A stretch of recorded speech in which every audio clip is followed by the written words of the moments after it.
اور جو دوسرا راستہ ہے جنت کا دوسرا راستہ، اس کا سرا جا کے الیہ راجعون سے جڑتا ہے. ٹھیک ہے، یہ جو آگے جا کے دو راستے بننے ہیں، ان دو راستوں کا تعلق یہاں کے طرز عمل سے، یہاں کے طرز عمل سے. یہاں آپ نے دو شرطیں پوری کرنی ہیں اس کامیابی تک جانے کے لیے، اور وہ دو شرطیں بس دو لفظوں میں آ جاتی ہیں، ایمان اور عمل صالح.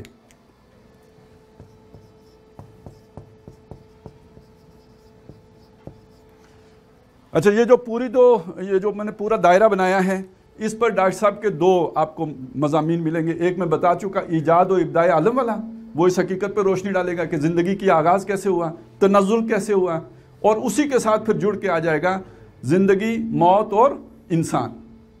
یہ دو جن کو لوگ کہتے ہیں یہ علمی مضامین ہیں، گویا ویسے ڈاکٹر صاحب کو کبھی وہ علمیت کا کوئی جوش چڑھا تو انہوں نے یہ باتیں کہہ دی. نہیں، یہ ہمارے فکر سے، انسانی سوچ سے، ہمارا زاویہ نظر بنانے سے ان کا بڑا گہرا تعلق ہے. یہ پہلی بات سمجھ لیجئے. اب یہاں پہ جسے میں نے ایمان کہا اور جسے عمل صالح کہا، تو ان کی حقیقت سمجھ لیں کہ ایمان کا مطلب ہے ایمان حقیقی. ایک ایمان وہ ہے جو یہودیوں کے پاس بھی تھا، ایک ایمان وہ ہے جو نصارہ کے پاس بھی تھا، سابعین کے پاس بھی تھا، مسلمانوں کے پاس بھی ہو سکتا ہے. ان میں سے جو ایمان لائیں گے اور عمل صالح کریں گے، ان الذین آمنوا والذین ہادوا والنصارى والسابعین من آمن منہم من آمن والیوم وعمل صالحا فلہم اجرہم عند ربہم. ان کا اجر ہوگا، ان کے دو چیزیں پوری کریں گے ان میں سے. تو وہ دو چیزیں ایمان اور عمل صالح ہیں. تو ایمان سے مراد ایمان حقیقی ہے. اب یہاں وہ سارے ایمان کے مباحث جن کو لوگ علمی مباحث کہتے ہیں، وہ علمی مباحث اس لیے ہیں کہ ہماری ضرورت ہے، اس کے بغیر ہمارا وہ نقطہ نظر ہی نہیں بنتا جو درکار ہے، جو زاویہ نگاہ ہی نہیں بنتا جو مطلوب ہے. اس کے بعد آیا عمل صالح. عمل صالح کا دوسرا نام ہے فرائض دینی کا جامع تصور. کل آپ نے وہ مضمون پڑھ لیا ہوگا نا، جس کو کہتے ہیں فرائض دینی کا جامع تصور. تو یہ سمجھ لیجئے، یہ ہے فرائض دینی کا جامع تصور. تو عمل صالح کا ایک محدود تصور بھی ہے اور عمل صالح کا ایک جامع تصور بھی ہے. تو اس جامع تصور پر روشنی ڈالنے کے لیے ڈاکٹر صاحب کا مضمون یا موضوع ہوتا تھا فرائض دینی کا جامع تصور یا مطالبات دین. ان موضوعات کے تحت اس عمل صالح کو ڈاکٹر صاحب نے ڈیفائن کیا. یہ موٹی بات تو میں رہنے دیتا ہوں، لیکن یہ باقی میں نے مٹا دیا اس لیے کہ آگے بڑھنا ہے. اب آ گیا جی عمل صالح.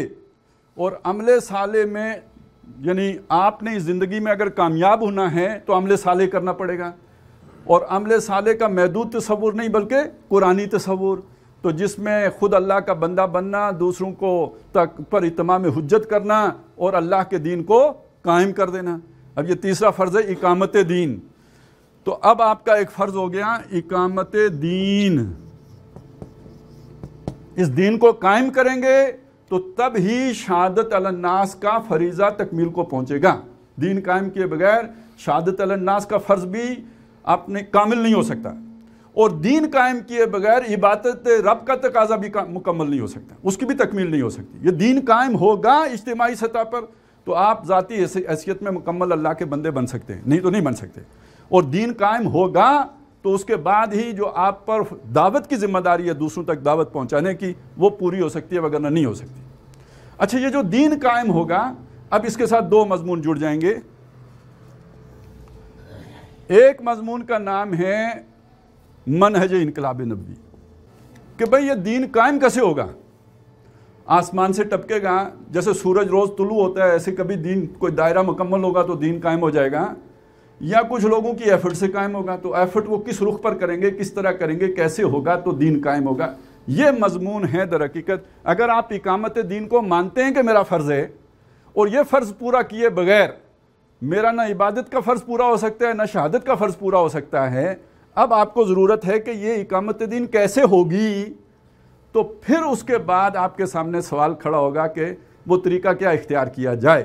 تو یہ جو موضوع ہے ہمارا، اس کا تعلق اقامت دین کو تسلیم کرنے والوں سے اور اس کے لیے ارادہ کرنے والوں سے. ایک نے تسلیم کر لیا لیکن وہ ارادہ نہیں رکھتا کہ میں اقامت دین کی جدوجہد کروں گا، تو ظاہر ہے اس کے لیے یہ موضوع بیکار ہے، اسے نیند آئے گی. جو یہ سمجھتا ہے کہ میں نے یہ کام کرنا ہے، اس کے لیے یہ موضوع جو ہے وہ اب ایسا ہے کہ جس پر وہ فوکس کرے گا اس کی نیند اڑ جائے گی. تو یہ ہو گیا آپ کا منہج انقلاب نبوی. ظاہر ہے اس کا تعلق اس اقامت دین کی ماننے کے ساتھ ہے. اب آ جائیں دوسری چیز. آپ کو یہ معلوم ہے کہ اقامت دین کرنا ہے، لیکن اقامت دین کہتے کس کو ہیں، اس کا نقشہ کیا ہوگا، وہ اقامت دین کیا ہوگا تو ہم سمجھیں گے اقامت دین ہو گیا. اور موجودہ جو اس وقت جو کچھ ہے اس سے وہ کیا مختلف ہوگا، اس کی شکل کیا ہوگی، صورت کیا ہوگی. تو ایک جواب تو وہ ہوتا ہے جو یہاں پہ آپ کو پتہ نہیں یاد ہوگا یا نہیں یاد ہوگا. وہ دو سردار، ہمارے سردار قیوم صاحب اور سردار عبدالغفار صاحب ہوتے تھے. تو کسی نے ایک دفعہ الزام لگا دیا کہ سردار عبدالغفار صاحب کو کیا پتہ ہے، انہیں تو آئین اور قانون کا فرق نہیں معلوم. تو انہوں نے تقریر میں کہا کہ مجھ سے پوچھا جاتا ہے کہ مجھے آئین اور قانون کا فرق نہیں معلوم. آئین آئین ہوتا ہے، قانون قانون ہوتا ہے. تو ایک طریقہ یہ ہے کہ آپ کہیں بھائی ٹھیک ہے، بھائی اقامت دین ہوتی ہے، بس ہوگی تو ہو جائے گی، مولویوں کی حکومت ہوتی ہے. تو پھر ہر بندہ وہ کہے گا بھائی مولوی قائم کریں، پھر ہمارا کام تو نہیں ہے. تو بلکہ کوئی سوچنے سمجھنے والا پھر یہ بھی سوچے گا یار ان سے تو زرداری ہی بلا. ٹھیک ہے نا، کہ یار وہ تو ہم نے 2-3 جگہوں پہ دیکھے ہیں، تو پھر اس کے بعد جو کچھ ہوا ہے تو اس سے تو ہم امن میں ہیں، اس اسلام سے توبہ بلی. لہٰذا آج آپ ذہن کو اپیل کرنے کے لیے، لوگوں کو متاثر کرنے کے لیے آپ کو پورا نقشہ سامنے رکھنا پڑے گا کہ اقامت دین کا مطلب داعش کی حکومت ہے، اقامت دین کا مطلب جو ہے وہ ملاؤں کی حکومت ہے. بتانا پڑے گا کہ اقامت دین کا مطلب کیا ہے. تو اس کا تعلق ہے جدید اسلامی ریاست کے موضوع کے ساتھ، جس کو لوگ کہتے ہیں عمرانی فکر. تو یہ عمرانی فکر جب تک آپ کلیئر نہیں کریں گے تو اقامت دین کی طرف آپ قدم ہی نہیں اٹھا سکتے. تو یہ اس چیز کا تعلق آ جائے گا عمرانی فکر کے ساتھ. تو یہ جناب اوپر ہم نے بنایا جیومیٹری کا دائرہ، نیچے جیومیٹری کی بنائی مثلث. تو یہ ان کا آپس میں بڑا گہرا ربط و تعلق ہے. اچھا جی، اب آ جاتے ہیں تیسری چیز کی طرف، اور وہ چیز ہے یعنی اقامت دین کو ذہن میں رکھیں. اقامت دین کا ابھی اتنا مطلب سمجھ لیں، وہ جو بعد میں ہم سمجھ لیں گے اس بات کو، وہ میں اگلا موضوع وہی ہے. ابھی اس کا اتنا مطلب سمجھ لیں کہ اقامت دین کا مطلب ہوتا ہے کسی نظام کو قائم کرنا، اتنا سمجھ لیں. اور دوسری یعنی ایک مکمل اپنا اجتماعی نظام، معاشی سیاسی سماجی نظام، اس کو اقامت دین کہتے ہیں. یہ قرآن میں اقامت دین کہتے ہیں. ہماری جو یہ کہیں نا ہمارا جو دینی لٹریچر ہے اس میں اقامت دین کہتے ہیں، اور دنیاوی لٹریچر میں اس کو انقلاب کہتے ہیں. اسی شے کو انقلاب کہتے ہیں کہ جب کسی زندگی کے اجتماعی گوشے میں کوئی ایسی بنیادی تبدیلی لائی جائے کہ جو پہلے والے نظام کو تلپٹ کر کے اس کی جگہ بالکل ایک نیا وکھرا قسم کا نظام لے کے آ جائے، اس کو انقلاب کہتے ہیں. ویسے تو آپ سنتے ہیں نا انقلاب کہتے ہیں جی تعلیمی انقلاب آ گیا، وہ ایک حکومت بدل کے دوسری حکومت آتی ہے کہتے ہیں انقلاب آ گیا. ابھی عمران خان صاحب اگر جائیں گے تو کوئی اور آئے گا تو کہیں گے انقلاب آ گیا. عمران خان صاحب تو لائی تبدیلی تھے، یعنی وہ بھی انقلاب تھا. لیکن اصل میں انقلاب ایک پرانے نظام کو ختم کر کے نئے نظام کو قائم کرنے کو کہتے ہیں. جیسے فرانس میں بادشاہت تھی، اس کو ختم کر کے اس کی جگہ پہ جمہوریت آ گئی، اسے انقلاب کہا جاتا ہے اور مانا جاتا ہے. جیسے روس میں جب انقلاب آیا تو اب پورا معاشی سٹرکچر تبدیل ہو گیا، یہ انقلاب ہے، اس کو انقلاب کہتے ہیں. تو اقامت دین کا دوسرا معنی انقلاب ہے.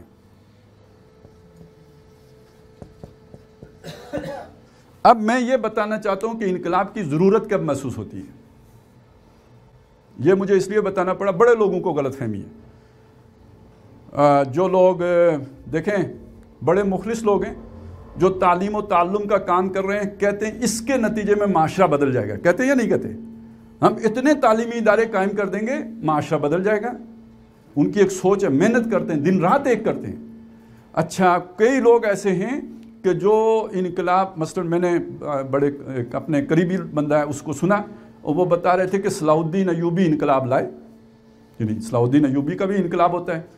تو معلوم ہوا کہ انقلاب کے بارے میں کنفیوژن ہے، لوگ نہیں جانتے کہ انقلاب کسے کہتے ہیں، اور وہ یہ نہیں جانتے کہ انقلاب کب لانے کی ضرورت پیش آتی ہے. اس کے لیے میں ذرا تھوڑی وضاحت آپ کے سامنے رکھ دیتا ہوں.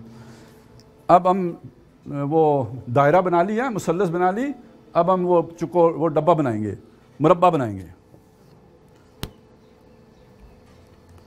میرا خیال ہے یہ بھی مثلث ہی بنانی پڑے گی، لیکن چلے ڈبہ بنا لیتے ہیں اس کا خیال رکھنے کے لیے.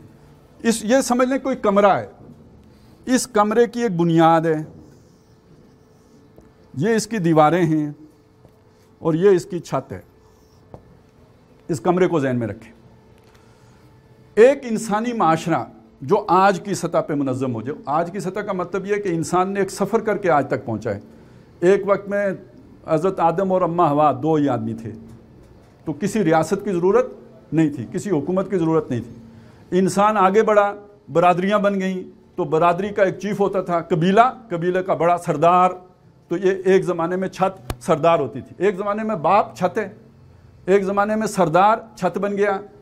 پھر جب مختلف قبیلے مل کے ایک شہر میں لینے لگے تو اب اسے کہا گیا یہ شہری ریاست وجود میں آ گئی. انہوں نے آپس میں کچھ جوڑ توڑ کر کے، ظاہر ہے ان کی روایات اور ہیں، ان کی رسومات اور ہیں، ان کے رواج اور ہیں، مل کے رہیں گے تو کنفلکٹ ہوگا یا نہیں ہوگا. اب وہ ایک معاہدہ عمرانی کریں گے تو اس کے تحت مل کے رہیں گے، اس کے بغیر رہ نہیں سکتے. اسے کہتے تھے شہری ریاست. اب اس سے اگلا منظر آ گیا جسے ہم کہتے ہیں اسٹیٹ، ایک منظم ریاست. اس اسٹیٹ کی سطح پہ چھت بن جاتی ہے حکومت.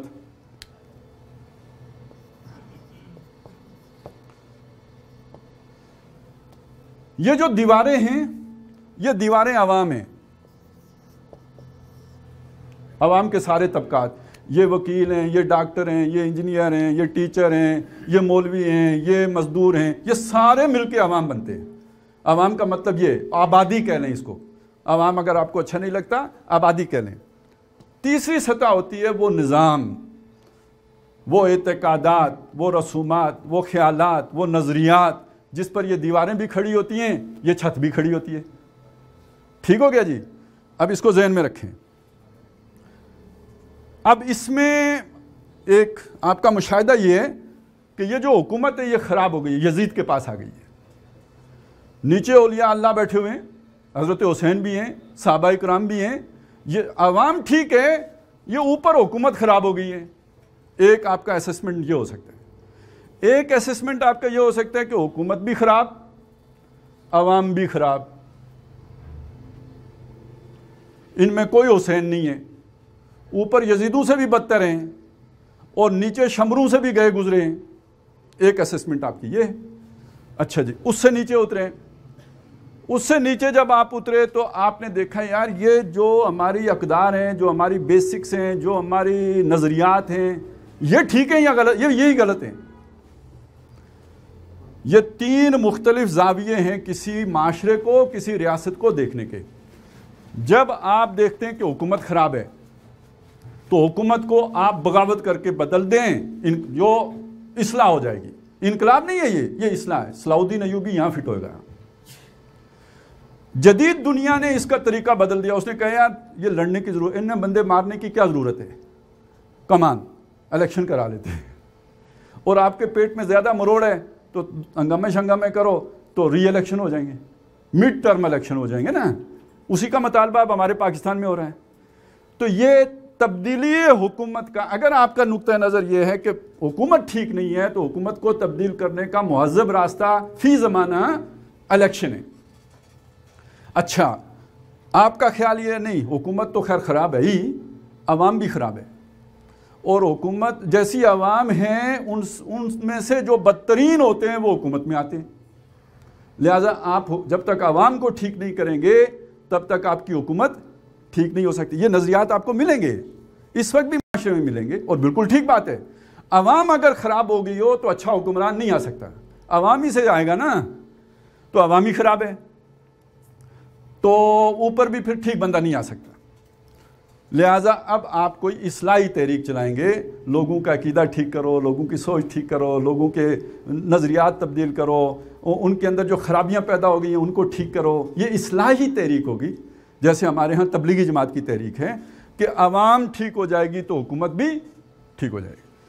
آپ کا اسسمنٹ یہ ہے کہ ہمارا نظام ہی سارا غلط ہے. یہاں ہم ایک چیز ٹھیک کرتے ہیں تو 10 خراب ہو جاتی ہیں. ایک غریب کا پیٹ بھرتے ہیں تو 10 نئے غریب پیدا ہو جاتے ہیں. یہ تو پورا نظام ہی، یہ بنیادیں ہی ختم ہیں. اور ان بنیادوں کے ہوتے ہوئے نہ عوام کی تعمیر ہو سکتی ہے، نہ حکومت کی میں بہتری لائی جا سکتی ہے. جب آپ کا تجزیہ یہ ہو تو پھر آپ کو انقلاب کی ضرورت پیش آتی ہے. اگر آپ یہ سمجھتے ہیں کہ ہماری بنیادیں ٹھیک ہیں، صرف عوام خراب ہو گئی ہے، تو اصلاح کا کام کریں، تعلیمی ادارے کھولیں، یہ کریں وہ، یہ سارا آپ کا بالکل یہ کلک کرے گا اور یہ نتیجہ دے گا.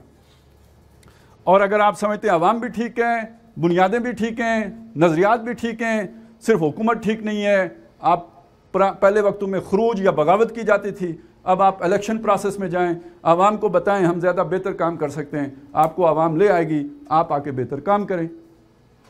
یہاں انقلاب کی ضرورت نہیں ہے، سیاسی تبدیلی کی ضرورت ہے. وہ سیاسی تبدیلی الیکشن کے راستے سے آئے گی. عوام خراب ہے، اصلاح کی ضرورت ہے. بڑے پیمانے پر اصلاحی تحریک چلائیں، لوگوں کے ذہن بدلیں اور ان کی خرابیاں، ان کا تزکیہ کریں، تربیت کریں، ان کو اچھا بنا دیں، اچھا مسلمان بنا دیں. یہ باقی سارا ٹھیک ہو جائے گا. لیکن اگر بنیادیں ہی انگریز کی اٹھائی ہوئی ہیں، بنیادیں ہی اگر کسی لارڈ مکالے کی اٹھائی ہوئی ہیں، تو پھر نہیں آپ کی اصلاح کوئی فائدہ دے گی. پھر آپ لوگوں کو نیک بنا دیں، وہ سرمایہ داروں کو فائدہ دیں گے، نظام نہیں ٹھیک ہوگا، ایکسپلائٹیشن بڑھے گی، اور جس نے چوری کر کے مال جمع کیا ہوا ہے اسے تحفظ حاصل ہو جائے گا. آپ شرعی سزا نافذ کریں، لوگوں کے ہاتھ کاٹیں، چوری ختم ہو جائے گی. مال کس کا محفوظ ہوگا؟ وہ چور کے پاس تو مال نہیں تھا، عوام کے پاس تو مال نہیں ہے، وہ تو چوروں کے پاس ہے. اور چوروں کے لیے قانون اور ہے، وہ جو ابھی عمران خان صاحب رو رہے ہیں.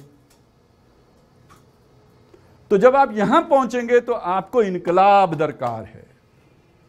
اب یہ دوسری ڈائمنشن ہو گئی کہ انقلاب کی ضرورت، یعنی وہ منہج انقلاب نبوی کا مضمون ان کے متعلق ہیں جو اپنے معاشرے کے بارے میں یہ اسس کر چکے ہوں کہ یہ اصلاح سے ٹھیک نہیں ہو سکتا، یہ حکومت تبدیل کرنے سے ٹھیک نہیں ہو سکتا، اسے جڑ بنیاد سے ٹھیک کرنے کی ضرورت ہے. وہ لوگ ہیں کہ جنہیں منہج انقلاب نبوی کے موضوع کی طرف سوچنا چاہیے، تدبر کرنا چاہیے، غور کرنا چاہیے. اب یہ میں ڈبے سارے ختم کرنے لگا ہوں. یہ کچھ تمہید ہو گئی ہے لیکن یہ ضروری تھی، اس کے بغیر جو ہے نا بات سمجھنا سمجھانا ذرا مشکل ہو جاتا ہے. میں نے چاہا کہ وہ پوری فکر کنیکٹ ہو جائے آپ کے ذہن میں، چیزیں علیحدہ علیحدہ بکھری ہوئی نہ پڑی رہیں ذہن میں. جیسے کہ کسی کباڑ خانے میں مختلف بڑی قیمتی چیزیں پڑی ہوتی ہیں کباڑ خانے میں بھی، لیکن معلوم نہیں ہوتا کہاں پڑی ہوئی ہیں. اور وہی چیزیں آپ جب کسی ڈپارٹمنٹل سٹور میں لے کے آتے ہیں تو ہر شے کا خانہ مقرر ہوتا ہے. تو جب ہم چیزوں کو اس طرح کنیکٹ کر لیتے ہیں اپنے دماغ میں تو ہمارا دماغ کباڑ خانے سے بدل کر معلومات کے کباڑ خانے کی جگہ پہ ایک فکر کا اور سوچ کا اور مفکر کا ذہن بن جاتا ہے. یہ بات تو آ گئی کہ یہ انقلاب ہے، اور انقلاب کا میں نے وہ پس منظر آپ کے سامنے سارا رکھ دیا. اب اس کا منہج، راستہ، طریقہ کار، یہ ہم محمد رسول اللہ صلی اللہ علیہ وسلم سے اس لیے لیتے ہیں کہ ہمارے علم کے مطابق دنیا میں 3 انقلاب آئے اس نوعیت کے جنہوں نے جڑ سے تبدیلی لائی ہو. ایک محمد رسول اللہ کا ہے صلی اللہ علیہ وسلم، ایک فرانس کا ہے اور ایک روس کا ہے. ان میں سے جو سب سے کامل ہیں، مکمل ترین، جس نے تینوں زندگی کے گوشوں کو تبدیل کیا بلکہ انفرادی زندگی کو بھی بدل دیا، وہ محمد رسول اللہ کا ہے. سب سے کامل انقلاب آپ کا ہے. فرانس کے انقلاب میں صرف سیاسی نظام بدلا اور روس کے انقلاب میں صرف معاشی نظام بدلا، جبکہ حضور کے انقلاب میں تینوں نظام بدل گئے بلکہ انفرادی زندگیاں بھی بدل گئیں. ایک یہ فرق ہے. دوسرا یہ فرق ہے کہ حضور صلی اللہ علیہ وسلم نے یہ انقلاب 23 برسوں میں برپا کیا، باقی دونوں انقلاب نسلاً بعد نسلیں جا کے تبدیل ہوئے ہیں. فکر کسی اور نے دی، انقلاب کوئی اور لے کے آیا. تو اس لیے بالکل ایک جسے کہتے ہیں ریشنل اس کا یہ بنتا ہے کہ کوئی بھی معقول آدمی سب سے کامیاب ماڈل کو فالو کرتا ہے. تو کامیاب ترین ماڈل جو ہے وہ محمد رسول اللہ کا ہے. اس لیے کوئی مسلمان نہ بھی ہو تو اگر انقلاب لانا چاہتا ہے تو اسے محمد رسول اللہ صلی اللہ علیہ وسلم کی زندگی کا مطالعہ کرنا چاہیے. وہ سب سے بہترین ماڈل ہے انقلاب لانے کے طریقہ کار کا.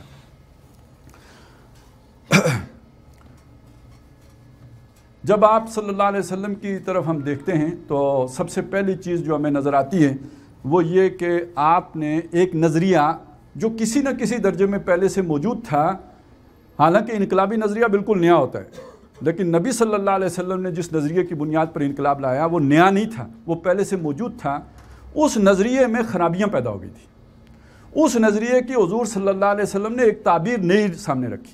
نظریہ کیا تھا؟ نظریہ توحید تھا۔ اور عرب یہ نہیں سمجھتے تھے کہ ہم مشرک ہیں، انہیں بڑی چڑ چڑھتی تھی اگر آپ انہیں مشرک کہیں تو، بڑا غصہ آتا تھا۔ وہ اپنے آپ کو حضرت آدم کے طریقے، حضرت ابراہیم کے طریقے پہ بتاتے تھے۔ اور یہ جو آج ہم تلبیہ پڑھتے ہیں، یہ جب حج پہ جاتے ہیں، لبیک اللہم لبیک لا شریک لک لبیک، یہی تلبیہ وہ بھی پڑھتے تھے۔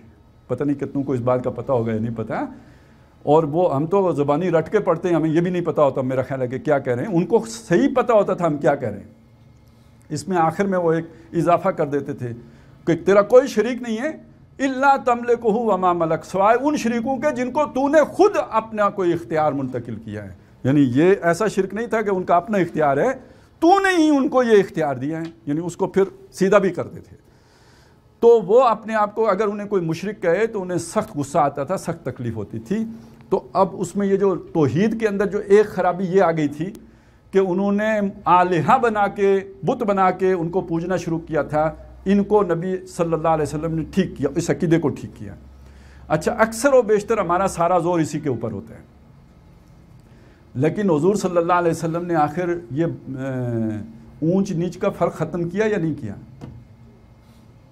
یہ جو بلال ہیں، یہ سیدنا بلال بنے یا نہیں بنے؟ جو غلام تھے، یہ فرق کس اصول پر ختم ہوا؟ جناب یہ توحید کی تعبیر تھی۔ اگر آپ اللہ کو مانتے ہو کہ میرا خالق ہے تو اللہ کی مخلوق میں اونچ نیچ کیسے ہو سکتی ہے؟ یہ توحید کا تقاضا تھا، کونو عباد اللہ اخوانا، اللہ کے بندے ہوتے ہوئے آپس میں بھائی بھائی بن جاؤ۔ تو بندے ہونے کے لیے ضروری ہے کہ غیر اللہ اور ان کی عبادت چھوڑ دو، اور آپس میں بھائی بھائی ہونے کے لیے ضروری ہے کہ اونچ نیچ کے تصورات، کرشی اور غیر کرشی کے تصورات مٹا دو۔ یہ ایک بات ہو گئی۔ دوسرا، اللہ کو اگر اس کی توحید کو مانا ہے تو جہاں پہ اسے خالق مانا ہے وہاں اسے مالک بھی ماننا ہے یا نہیں؟ للہ ما فی السماوات و ما فی الارض، یہ بھی ہے نا۔ تو جب مالک کوئی اور نہیں رہا تو مالک کے حقیقی کون ہوا؟ اللہ۔ تمہارے پاس جو کچھ ہے یہ کیا؟ یہ امانت ہے۔ یہ تصور تبدیل کرنا کہ یہ تمہارے پاس ملکیت نہیں ہے بلکہ امانت ہے، اس کا میں ایک موٹا سا آپ کو بتاؤں، اس کا نتیجہ کیا نکلتا ہے؟ اگر آپ کا تصور ملکیت کا ہے تو میرا مال میری مرضی، لاجیکل بات ہوگی، میرا جسم میری مرضی کی طرح لاجیکل بات ہوگی۔ لیکن آپ کا تصور اگر امانت کا ہے، مالک اللہ ہے، میں امین ہوں، پھر میری مرضی نہیں، مالک کی مرضی ہوگی۔ سمجھ آ گئی میری بات کی؟ اب نہ کوئی یہ کہہ سکتا ہے کہ میرا جسم میری مرضی، نہ یہ کہہ سکتا ہے میرا مال میری مرضی۔ ٹھیک ہو گیا؟ بات سمجھ میں آ رہی ہے نا؟ تو توحید کو اس طرح نبی صلی اللہ علیہ وسلم نے اس معاشرے کے اندر بھی منوایا۔ تیسری بات یہ ہے کہ وہ جس کو آپ نے، جس کی توحید پر ایمان لائے ہو، اس کو بادشاہ بھی مانا ہے یا نہیں؟ لہو ملک السماوات والارض، للہ ملک السماوات والارض، ان الحکم الا للہ لا یشرک فی حکمہ احدا الا لہ الخلق والامر۔ تو یہ اللہ تبارک و تعالیٰ کی حاکمیت بھی اسی کی ہے۔ سروری زیبا فقط اس ذات بے ہمتا کو ہے، حکمراں ہے ایک وہی، باقی بتان آزری۔ اب کوئی فرعون نہیں دعویٰ کر سکتا ملک میرا ہے، بادشاہی میری ہے، میرا آرڈر چلے گا، میرا قانون چلے گا۔ کوئی ابو جہل اور کوئی ان کی مجلس شورا ندوہ، اس میں بیٹھ کر یہ فیصلہ نہیں ہو سکتا ان کی اس میں کہ یہاں پہ ہماری اتھارٹی ہے کہ ہم جو قانون بنائیں گے وہ نافذ ہوگا۔ نہیں، اتھارٹی بھی اللہ کی ہے، اس نے بنایا، تخلیق اس نے کیا، حکم بھی اس کا چلے گا، اس کے آگے تمہیں سرنڈر کرنا پڑے گا۔ یہ اس سے پورا سیاسی نظام وجود میں آئے گا، اس سے پورا معاشی نظام، جو پہلے ملکیت سے معاشی نظام وجود میں آئے گا، اور اس سے پہلے جو آپ کا سماجی نظام وجود میں آئے گا وہ برابری والا، جس میں اونچ نیچ کے تصورات ختم ہو گئے ہوں۔ تو یہ توحید سے نکلے ہوئے تین نظام ہیں۔